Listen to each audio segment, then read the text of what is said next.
મિત્રો આપ જોઈ શકો છો કે યુદ્ધ દ્વારા જે બોમ્બ આપણા પાકિસ્તાન દ્વારા આપણી ઉપર ફેંકવામાં આવ્યા હતા, એક બી બોમ્બ ફૂટ્યો નહોતો, એ અહીંયા રાખેલા છે.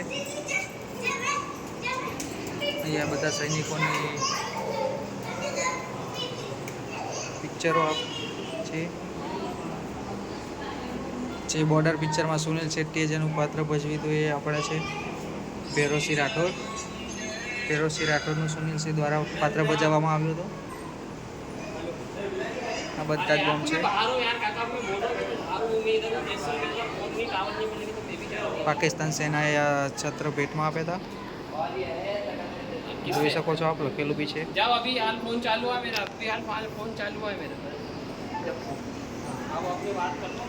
તો આવું છે આપણું તનોટ મંદિર અંદરથી, તનોટ માતાનું.